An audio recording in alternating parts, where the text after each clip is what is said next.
Hi, I'm Rev Myron, and today I'm going to be talking about A Course in Miracles, Lesson 284.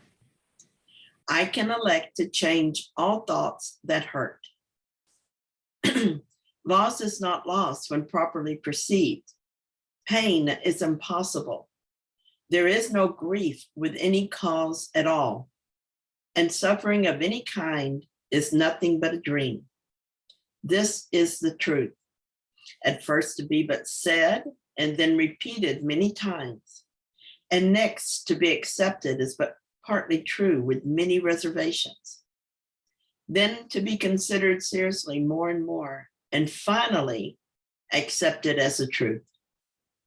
I can elect to change all thoughts that hurt, and I would go beyond these words today and past all reservations and arrive at full acceptance of the truth in them. Father, what you have given cannot hurt, so grief and pain must be impossible. Let me not fail to trust in you today, accepting but the joyous as your gifts, accepting but the joyous as the truth. Well, the only thing that can hurt us is our thoughts. We can believe ideas, and those ideas become true for us.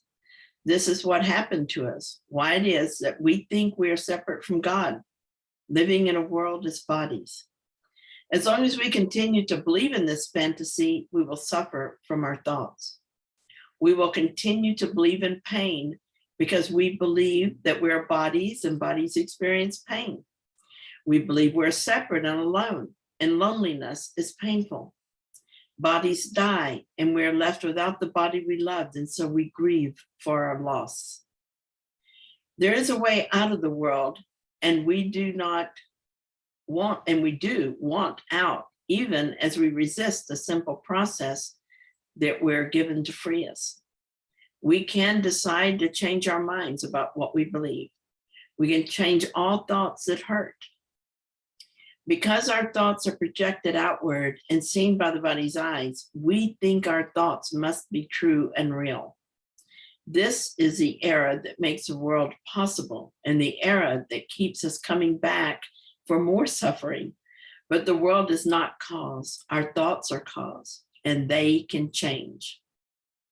We know that we can change our minds. We do it all the time. I go for an ice cream cone intending to get vanilla and choose Rocky Road instead because I changed my mind.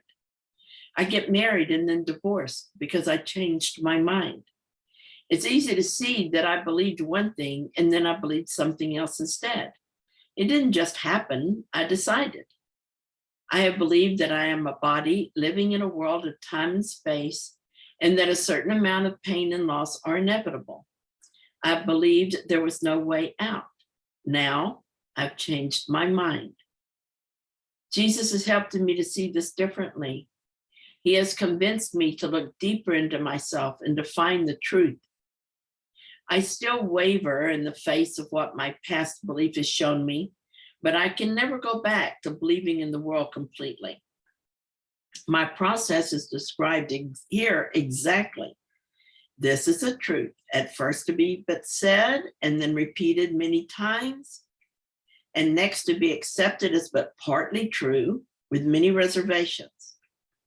Then to be considered seriously more and more, and finally accepted as the truth. I have one problem. I think I am no longer in God. I think I am different, and that I am not what God created. I think I changed creation. Everything else stems from that one thought that I decided to believe. All the pain I have ever suffered was because I believed this thought. All the loss I ever felt was because I believed this thought. This thought of separation from God is not true, and I can elect to change it. Most of the time, I feel detached from the body and the world. But then something here pulls me back into old beliefs. My child is sick, or someone I love dies. This body feels pain, or I forget something important and feel a stab of fear that this brain is failing me. There's a hurricane warning, and I feel tired at the thought of having to go through all that again. Some lingering belief in the reality of the world rises to the surface and grabs my attention. It's okay though, because while part of the mind is interested in this phenomena, I know that they are not true. No matter what appears on the screen of my mind, I have one overriding desire. And I would go beyond these words today and past all reservations and arrive at full acceptance of the truth in them. I am meant for joy, not pain. And I pray that today I choose to believe only that which brings joy. I pray for support as I continue to make the choice for God over and over until I accept nothing else. Yes, that's my plan for the day. Thank you so much for being here with me. And I will talk to you tomorrow.